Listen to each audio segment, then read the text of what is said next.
प्रेरणाएं दी हैं, उनको बहुत आत्मिक भाव के साथ सुनते हैं। आज प्यारे बाबा ने बोले, मीठे बच्चे, बाप आए हैं तुम पुराने भक्तों को भक्ति का फल देने। भक्ति का फल है ज्ञान, जिससे ही तुम्हारी सद्गति होती है। प्रश्न, कई बच्चे चलते चलते तकदीर को आपे ही शूट करते हैं, कैसे?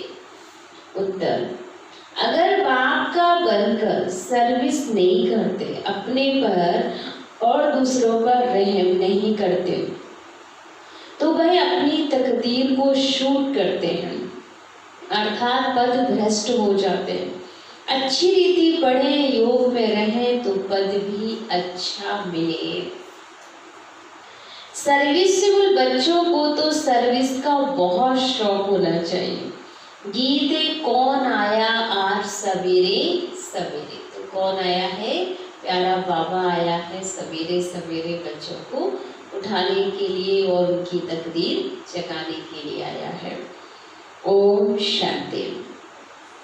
रूहानी बच्चे समझते हैं हम आत्मा है, न कि शरीर, और ये ज्ञान अभी ही मिलता है परम पिता परमात्मा से। बाप कहते हैं, जबकि मैं आया हूँ तो तुम बच्चे अपने को आत्मा निश्चय करो। आत्मा ही शरीर में प्रवेश करती है, एक शरीर छोड़ दूसरा लेती रहती है।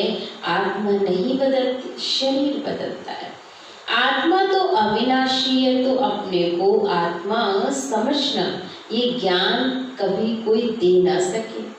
बाप आए हैं बच्चों की पुकार पर, यह भी किसको पता नहीं है कि यह पुरुषोत्तम संगम युग है। बाप आकर समझाते हैं मेरा आना होता है कल्प के पुरुषोत्तम संगम युग पर, जबकि सारा विश्व पुरुषोत्तम बनना है। इस समय तो सारा विश्व कनिष्ठ पतित हो गया है। उसको कहा जाता है अमरपुरी, यह है मृत्युलोक। अमृतलोक में आसुरी गुण वाले मनुष्य होते हैं और अमरलोक में दैवी गुण वाले मनुष्य होते हैं, इसलिए उनको देवता कहा जाता है। यहाँ भी अच्छे स्वभाव वाले को कहा जाता, यह तो जैसे देवता है, देवी है। जब भी हम किसी के कर्मों को अच्छा देखते हैं तो हम उसे कहते हैं ये तो बिल्कुल देवी जैसी है। कोई दैवी गुण वाले होते हैं, इस समय सब आसुरी गुण वाले 5 विकारों में फंसे हुए हैं।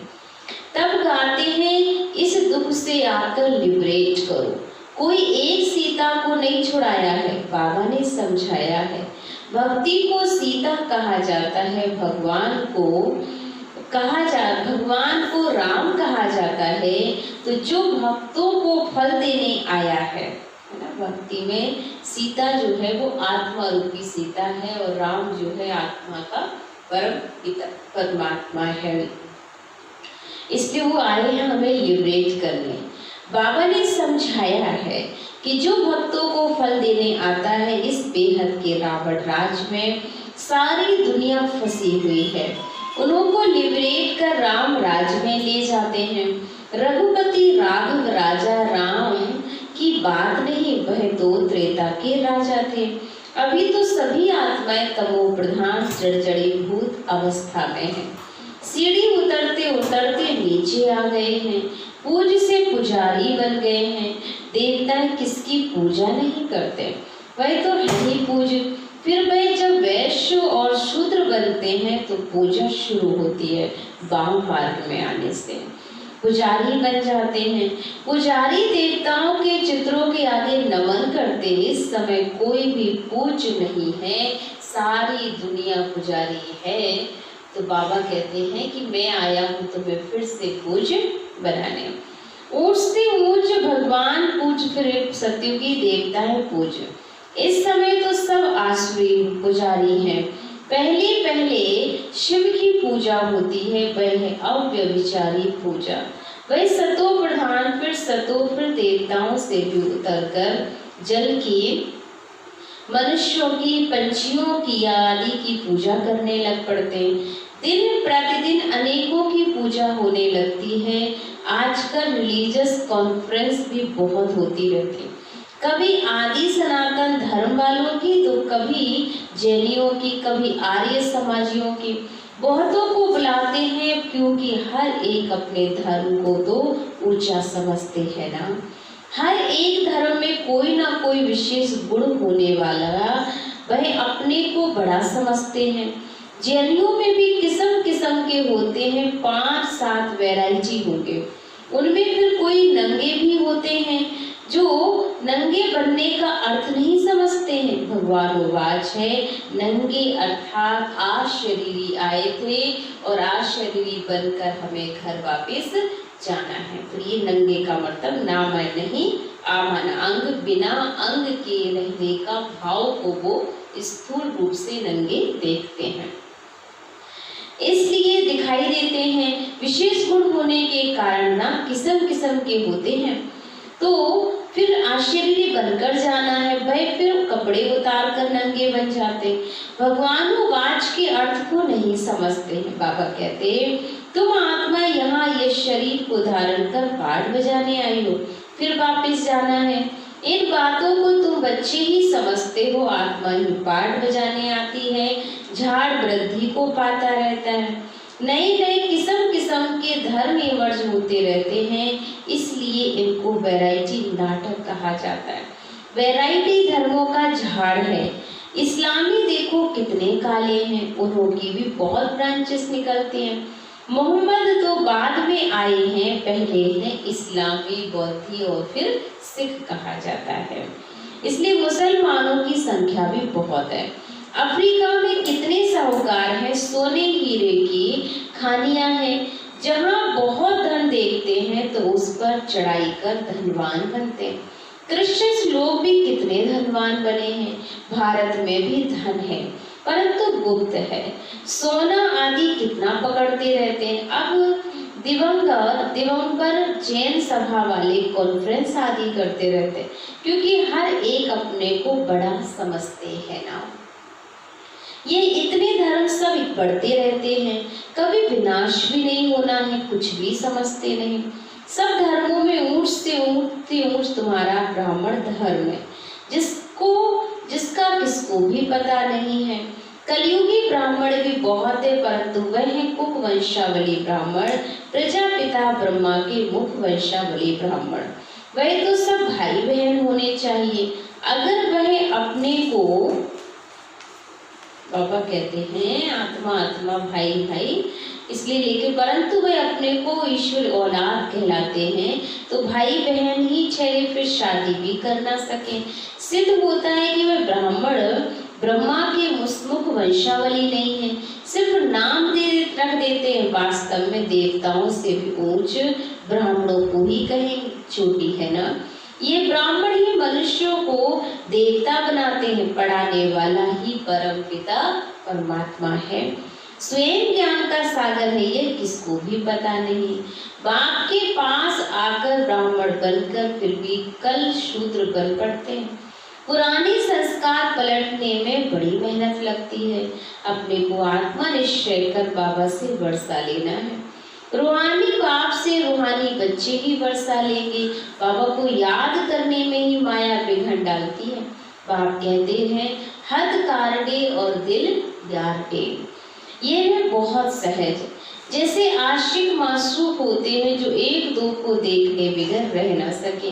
बाबा तो माशूक ही है, आशिक बन बच्चे हैं जो बाप को याद करते रहते हैं। एक बाबा ही है जो कभी किसी पर भी आशिक नहीं होता, क्योंकि उनमें ऊंच तो कोई है नहीं। बाकी हाँ, बच्चों की महिमा करते हैं। तुम भक्ति मार्ग से लेकर मुझ माशूक के सब आशिक हो, बुलाते भी हो कि आकर बाबा हमें दुखों से लिवरेज करके पावन बनाओ। तुम सब हो ब्राइड्स, मैं हूँ ब्राइड्स ग्रो। तुम सब आसुरी जेल में फंसे हो, मैं आकर छुड़ाता हूँ। यहाँ मेहनत बहुत है। क्रिमिनल आई धोखा देती है, सिविल आई बनने में मेहनत लगती है। देवताओं के कितने अच्छे कैरेक्टर्स होते हैं।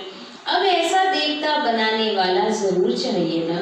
कॉन्फ्रेंस में टॉपिक रखी है, मानव जीवन में धर्म की आवश्यकता है। ड्रामा को ना जानने के कारण बूझे हुए हैं, तुम्हारे सिवाय कोई समझा ना सके। क्रिश्चियन अथवा बौद्ध आदि को ये थोड़ी ही मालूम है कि क्राइस्ट, बुद्ध आदि फिर कब आएंगे। तुम झट हिसाब किताब बता सकते हो, तो समझाना चाहिए कि धर्म की तो आवश्यकता है ना। पहले पहले कौन सा धर्म था, फिर कौन से धर्म आए हैं, तो अपने धर्म वाले भी पूरे समझते नहीं हैं, योग नहीं लगाते हैं। योग बिगड़ ताकत भी आती नहीं है, तो जोहर भी भरता नहीं है। बाबा को ही ऑलमाइटी अथॉरिटी कहा जाता। तुम कितना ऑलमाइटी अथॉरिटी बनते हो, विश्व के मालिक बन जाते हो, तुम्हारे राज को कोई छीन ना सके।